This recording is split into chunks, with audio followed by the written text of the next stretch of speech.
Negative sentence, इससे सरल तो कुछ है ही नहीं। ये मतलब हलवा।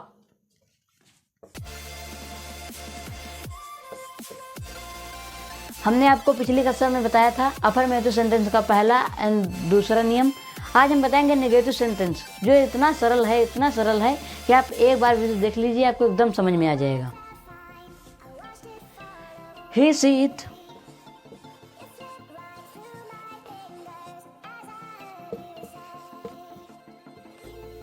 ही सी इट तथा एक वचनकर्ता के साथ डज नॉट का प्रयोग करते हैं।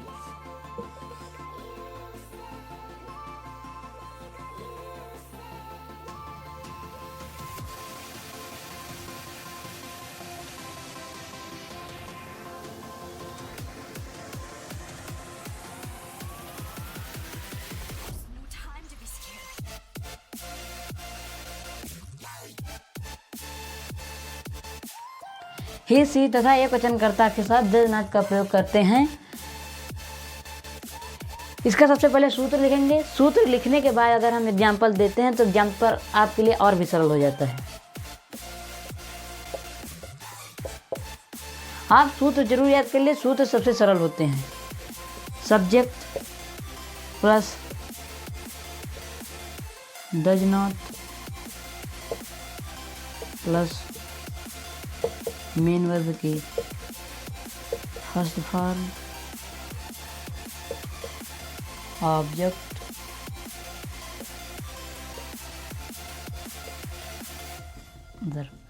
सब्जेक्ट प्लस जज दांस मेन वर्ब की फर्स्ट फॉर्म।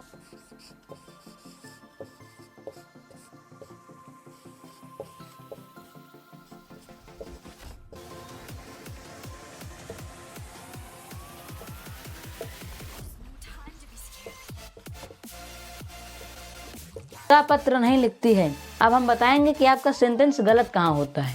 आपको ये नियम लिखा दिया जाता है, ही सी इट तथा एक वचनकर्ता के साथ डज नॉट का प्रयोग करते हैं। आप करते क्या हैं, सबसे पहले डज नॉट लिख देते हैं, फिर मेन वर्ब फर्स्ट फॉर्म में लिख देते हैं, फिर ऑब्जेक्ट, फिर सब्जेक्ट लिखते हैं। हम आपको बताएंगे ये सूत्र। इसमें सबसे पहले आपको सब्जेक्ट लिखना है, फिर डज नॉट लिखना है। अगर एक वचन होगा तो डज नॉट, बहुवचन होगा तो डू नॉट। ये हम आपको अगले वीडियो में बताएंगे। उसके बाद मेन वर्ब की फर्स्ट फॉर्म, फिर ऑब्जेक्ट, फिर अदर लिखना है। तो इस तरह से करेंगे तो आपका सेंटेंस गलत नहीं होगा। कुछ लोग क्या करते क्या हैं, ये नियम लिख लिया बस, उसके बाद एग्जाम्पल लिखने लगते हैं। उसके बाद एग्जाम्पल के तौर पर इसे करते चले जाते हैं, उनका गलत हो जाता है। ये सूत्र इतना सरल है कि इसकी मदद से आप बहुत अच्छे समझ सकते हैं।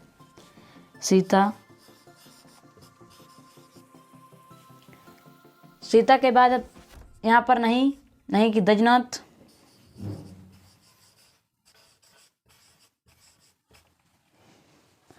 उसके बाद मेन वर्ब की फर्स्ट फॉर्म।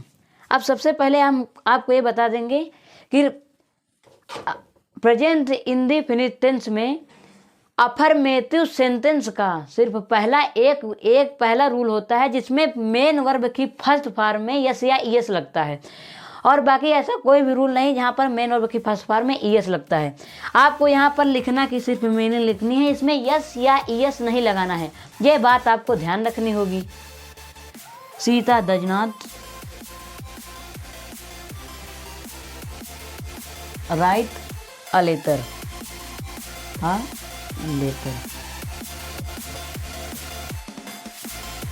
आपको इसके हिसाब से करना है, बहुत ही सरल आपको लगेगा।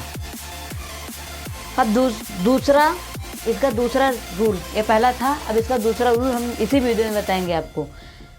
अगर कोई कंफ्यूजन हो तो कमेंट बॉक्स में ज़रूर लिखें।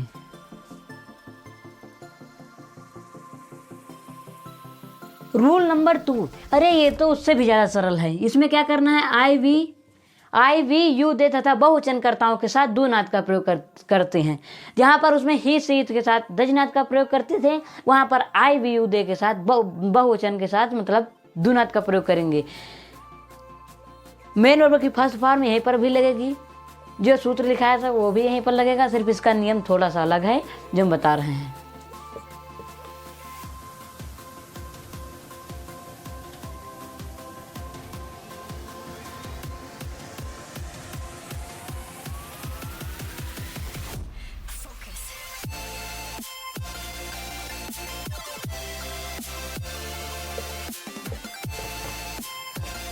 आई भी उद्देश्य तथा बहुवचनकर्ताओं के साथ डू नॉट का प्रयोग करते हैं। इसका सूत्र subject plus do not plus main verb first form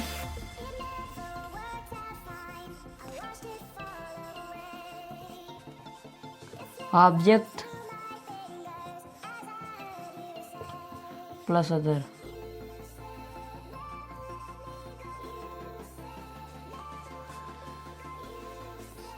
example के तौर पर कुछ भी ले लीजिए, कुछ भी ले लीजिए। मैं, हम, तुमसे लिख लेते हैं। तुम मुझे नहीं पढ़ाते हो।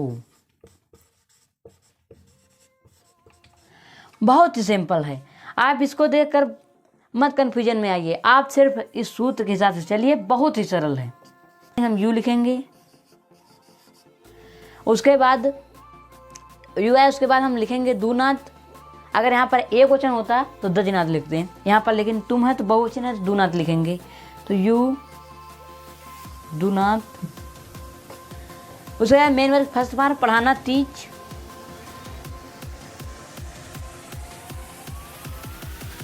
उसके बाद आया है ऑब्जेक्ट। अब बताइए इसमें ऑब्जेक्ट क्या है। ऑब्जेक्ट में मुझे मतलब आई, मी, माई, माइन। आई माने मैं, मी माने मुझे, माई माने मेरा। ये आई के चारों फॉर्म होते हैं। अब यहाँ पर मुझे की है तो me. You do not teach me. बस एकदम सिंपल।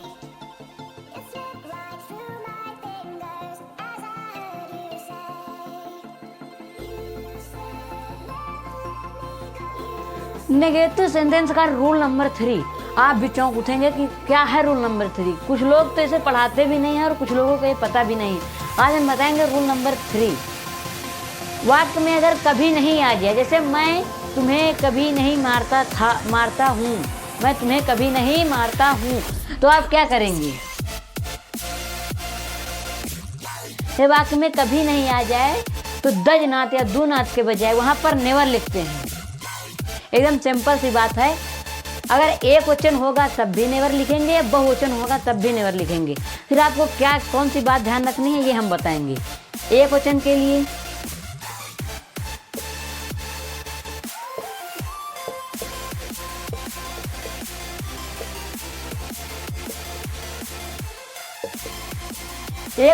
हम आपको सूत्र बता रहे हैं। जो सूत्र हम हर एक क्लास में बताए हैं वो आपको एक वचन के लिए बताएंगे, और बहुवचन के लिए अलग सूत्र है और एक वचन के लिए अलग सूत्र है।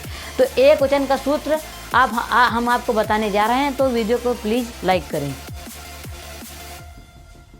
एक वचन के लिए सूत्र होता है सबसे पहले सब्जेक्ट, उसके बाद कभी नहीं नेवर। अब इसके बाद हम लिखने जा रहे हैं जिसको आप सोच समझ के देखिए।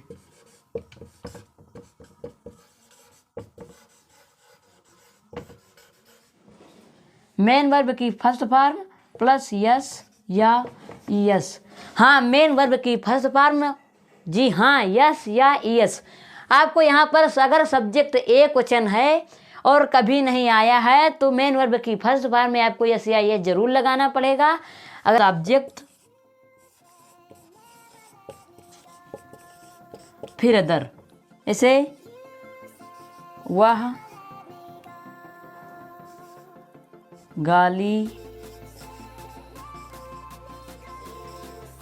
कभी नहीं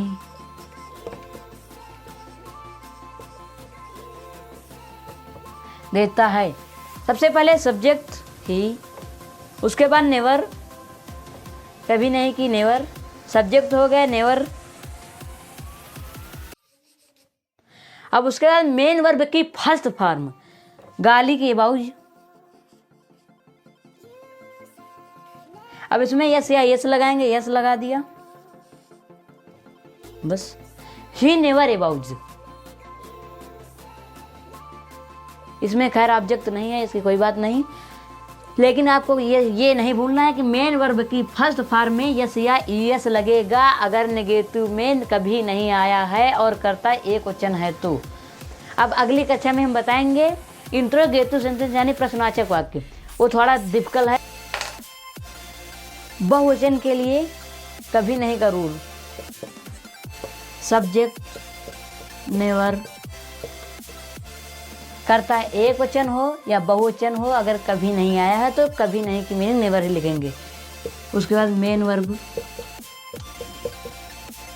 की फर्स्ट फॉर्म, यहाँ पर यस या यस नहीं लगेगा। उसके बाद ऑब्जेक्ट, फिर उसके बाद अदर।